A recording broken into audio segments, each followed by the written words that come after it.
I grew up in the darkness of fear, of death, witnessing the horrors of crimes and brutality with whole strength upon the innocent poor people, but with the hope that if I acted well, I would bring the positive change I'm looking for. Yes, we can, sure we can change the world. This is the YALI Voices podcast, your home for sharing the best stories from the Young African Leaders Initiative Network. Today we're talking to Victor Ochen. My name is Victor Ochen, Ochen spelled as O-C-H-E-N. A Ugandan peace activist, director of the African Youth Initiative Network, Nobel Peace Prize nominee, and YALI Network member. In 2016, Victor was appointed as one of the global advisors to the United Nations High Commissioner for Refugees on gender, forced displacement, and protection. Victor is a man who believes in positive change, who long ago decided that he had it within his power to see and do things differently. As a child growing up in a war zone, he has seen great hardship in his community and his own home. But he was called to service, and he believes that Africa's youth and the YALI Network have important roles to play in promoting peace, unity, and trust. First, Victor shares how he found his life's calling. Then he'll tell us what inspires him, how he keeps going in the face of human suffering and misery, and how YALI Network members can play a role in serving their communities, Africa, and the world. I got to the job I'm doing today with my organization with a single mission as to mobilize youth and communities in promoting peace and justice, but above all, strengthening the leadership of young people in their communities, in their societies, to become actors for positive change. So I was inspired by my own reality, my childhood, my suffering, my life I lived. It was always a life calling that needed change, that needed rescue, that needed means of thinking forward. So that's why I became and said, for how long am I going to wait for real change to come into my society? And who will bring change? And when will change come? I'm getting older. Suffering is not stopping, and people are dying. Hopelessness is increasing. And that's what I thought, that instead of sitting and watching and expecting something to come, I asked myself, without much education, without much resources, without any connection, because living in the war zone in northern Uganda, as a child I'd never seen peace, it was difficult to know anything beyond our borders. So I lacked opportunity then of connection, and that's why I said, let me look down to my community, let's look down to myself and see what role can I play to make a difference, and what role can I play to change what I don't want in the society. So this is how I was inspired by my own hardships, by my own suffering, but with the hope that if I acted well, I would bring the positive change I'm looking for. So I decided, let me step forward and bring my best self forward. I do think always when you are in position of hardship, you are limited to everything, no resources, no knowledge, no exposures. So it's very difficult sometimes to imagine that you can do it. And yes, indeed, that was the same feeling that I had, that I couldn't believe I would ever make it, because I looked around, all we are faced with hardships, impossibilities, and struggle and pains and losses. And then I said, yes, what do I need to become a peace builder? Do I need bachelor degrees? Do I need master's degrees? And if I can't get it, that means I won't be a peace builder. I said, no, you don't need master's degrees, bachelor's degrees, or high level of education to build peace in a society. All you need is good heart, good intention. And if you want to bring about change, is the change in policy or the change in human life? We were working towards giving the human face of what we are doing. So we put human face ahead of our qualifications. And that was the best qualification, having human love, human face, making sure that our actions are human and it answers the human questions. Victor was born amidst war, during the peak of the bloody conflict of the Lord's Resistance Army. He grew up in an internally displaced people's camp in deep poverty, where for over 7 years, Ochen, together with his family, lived on one meal a day, if that. What inspired me to do the work that I'm doing now, which is about speaking for the voiceless, working for peace, promoting the concept that African people a human being that should be treated with dignity is because of the life I lived. I lived in war zone. I spent my entire childhood growing, surviving from diseases, abduction, child soldiers recruitment. I grew up in the darkness of fear, of death, witnessing the horrors of crimes and brutality being exhibited with whole strength upon the innocent poor people in northern Uganda. This is the society I grew up in. I grew up in the midst of the generation who had no hope, whose choice was limited to how can I revenge? How can I also let them feel the pain? So this is what I felt. I said, now, I am just simply sick and tired of my own suffering. I'm sick and tired of my own, day-to-day fear. For how long am I going to live this kind of life? So that feeling, that moment of, the breakthrough moment of contemplation that came in my heart is also the breakthrough moment of contemplation that went to other people's heart, young people's heart, of which most of them ended up picking up the guns to go and fight. But I said, I'm not going to fight anybody. I'm not going to be a reason for someone's death. I'm not going to be a reason for society destruction. In fact, I should be a reason for rebuilding, reconciliation, peace building, protection, and making sure that every person lives a life of dignity. This is the society I was growing up in. This society I wanted to become part of it, and I wanted to be a society, my community to be a society where we look and trust each other, because we are all human. We cannot just think because of our sex, gender, identity, orientation, then we should hate somebody. No, we shouldn't. We should all work towards a better community. So I wanted change, but where was change coming from? I looked up to myself in addition to complementing efforts by international communities and my government as well. I made a commitment from my childhood that I would choose peace. No matter what happens, my choice remain peace and will always be peace. But also I see challenges that continues around, from disease, poverty, starvations, political mismanagement, lack of shared governance. All these are factors causing all this suffering. And I think all this needs mindset change. It needs leadership inclusion. It needs leadership tolerance. When we create a system where change is violent, where change is about death, kill that person so that a new person comes to power, that is not the change we should. This is what has been driving Africa. You kill your ways to power instead of loving your way to power. This is not what we should be working for. We should work for how do we build a society, raise a society where leadership is shared. Leadership is about people. It's not about position. And that takes me back to what I said, the integrity of our power, the integrity of our leadership, the integrity of our position. If we make it a culture that for you to be rich in Africa, you must be a politician. Leadership is not merely political. You can be a political leader and successful leader. You can be a community leader. You can be an agricultural leader. These are the kind of people that we should work for. We should really move and mobilize them. In 2005, Victor founded the non-governmental organization called the African Youth Initiative Network. His intent is the creation of a functioning, mutually trusting, and inclusive society. In his quest for peace and justice, he hopes to mobilize the active participation of youth and communities. Africa continues to face a lot of challenges. With all the resources, we're having 60% of the world agricultural land. But why all this poverty? Why all this suffering? It's because there's governance gap somewhere.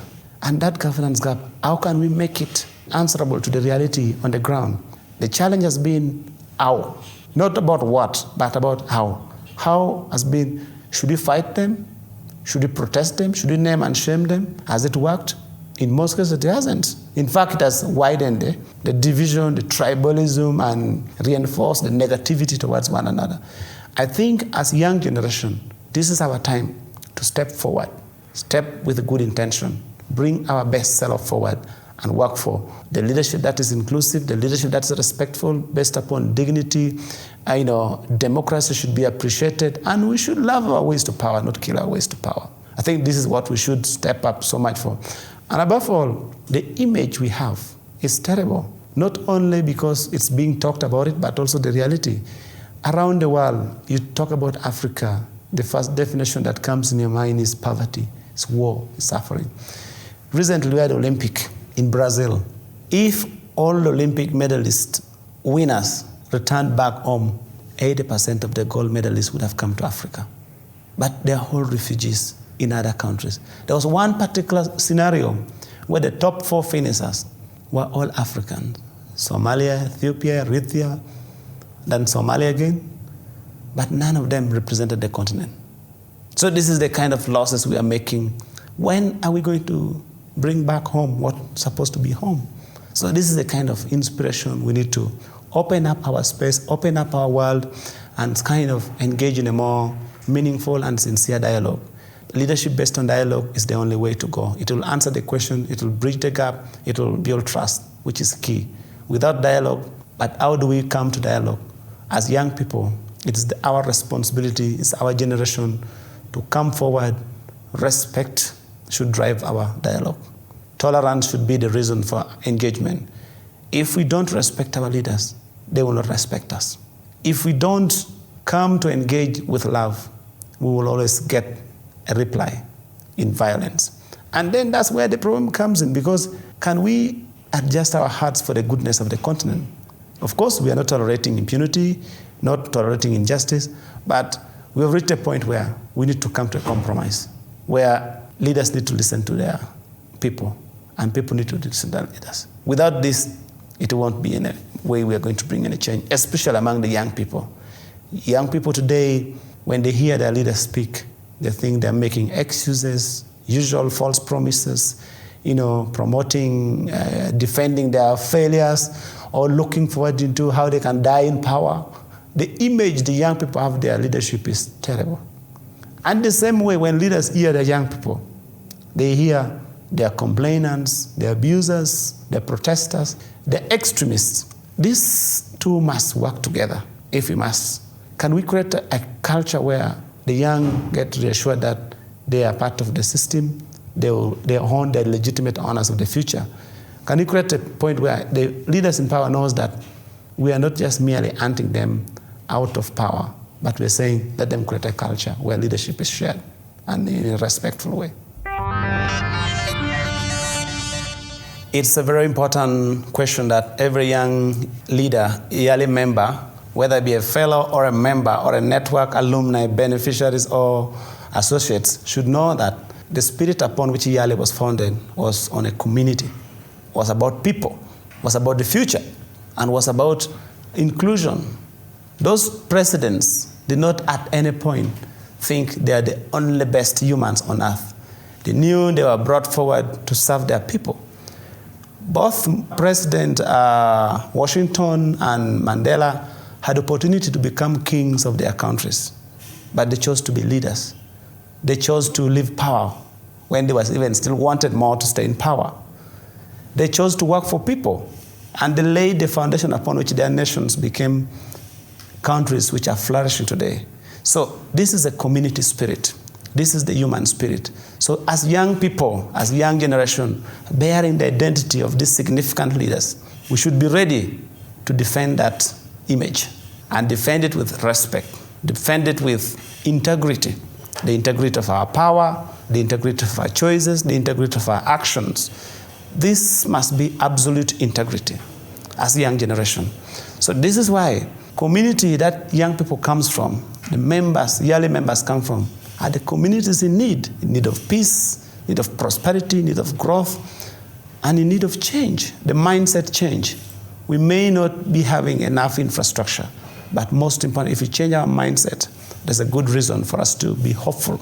And this is why we are looking forward to how can we help society regain and be better by bringing on board the new leadership, the young generation. I trust in young people. They live in a society like I grew up in, but they're the people whose hearts are in the right places. They're the people with integrity. They're the people to trust. And I think every YALI member must know that they have the society's trust and they have been given space. We appreciate the government of the United States for thinking that we cannot do it alone. We cannot think foreign aids to Africa will change Africa. We need to develop the potential, local potential and the potential for growth. And when they think about at a community level, these young people's mission should be about, not primarily about GDP. Let them think about livelihood. This is where change comes from. If the families cannot afford to feed their children, If they cannot afford to prevent the local conflict, then we are headed for bigger disaster. YALI could be a reason to tear down the tribalism wall that has torn apart Africa. There could be an opportunity to bring about local economic growth. There could be a reason for a future where young generations are driving change and positive change. My advice to the YALI communities, the YALI members, the YALI network, who probably doesn't believe that an individual can make a difference. First of all, they came together on the concept that they were individuals who stood forward to drive change. And I think it's very important that sometimes you might see yourself, you're in the deep sea alone, a sea of poverty, sea of misery alone, and you might find that it's too big for you to make a difference. But maybe perhaps just a whistle blowing or raising an alarm or stepping forward, raising a light that can brighten the society is important. So my guess here would be the whole mission was you come together as young people, share your knowledge, share your experience, be exposed to the point that you are not alone. Know that beyond your borders there's another YALI members doing something. So in your community, if you do the little bit you can do, bit by bit makes a bundle. And I think with the support available from the development partners, in this case the US government, I think it's very important that this support is support given channel to the YALI community, not limiting it to YALI alumni only, not limiting to YALI fellows. How can we go beyond fellowship? Because we are creating the culture of YALI. There are wonderful people, there are wonderful young people outside there who have never had opportunity to become a fellow. These people need space. These people need to be supported. These people need to be recognized and exposed. So this is where support should be extended. But also the network members, we should have a goal. What do we foresee in 5 years' time? Where do we see YALI? Could we form the strongest web network of change makers in the continent where, based upon stronger solidarity, based upon national African identity, and based upon human identity, we are able to drive change, the change that we want for our continent. Alone, sometimes you are too lonely and you get lost. But if you are alone to represent a powerful network, a web network somewhere, you become part of the structure. I know the fear is, sometimes you're in the forest of miseries and you are lost. But if you communicate, you engage, you network with other people, there's a good reason for you to never feel alone in the struggle. So my advice is, yes, it gets lonely, it gets tough. Maybe you feel like also so abandoned by international communities, by your own society. But I think when you have your heart in the right place, like you do, you are a real seed for change. Every year, yes, the world celebrates Mandela Day. And my question would be, in the present Africa, what would Mandela say if he was alive? Even if he's not alive, but his dreams and legacy lives. What is Mandela saying about the present Africa? First of all, Mandela would appreciate the YALI spirit, coming together to empower everybody from every corner of the continent and to build classical means of engaging with the world. This is key, this is important. And then on a day that the world celebrates the most commendable, remarkable human ever we have had in the continent, I think Africans should first of all celebrate that even though Africa has seen the worst in life for the last decades and decades, since the creation of the universe, we could still have a leader like Mandela coming from the continent, the best leader of our time coming from Africa. This tells us something. Then going back also to the history tells us that people with greater legacies of commendable leadership that remains to drive the world today, the Martin Luther King, their roots are here. Even Jesus was somewhere here in Africa. He was a refugee here in Africa. So it goes back to the present, generations realize that Africa, whereas it has seen the worst, but the best has always come from home. So where are the new Mandelas? Where are the new faces that will sustain this legacy? So on that day, we should be driven by the values of Mandela, the value of tolerance, stepping beyond your enemy lines, engaging with your should have been number one enemy. I gave my story today about how I employed my own brother's abductor, and I found peace in the whole process, within myself and with him. So the spirit of Mandela is a spirit of reconciliation. YALI should step forward and put their message clear on how do they foresee Africa a reconciled continent. How do we foresee harmony between the rivaling forces within Africa? This is the spirit of Mandela. You could forgive and embrace the white population in South Africa to work with. This is what we should be promoting. And then the respect of the will of the people.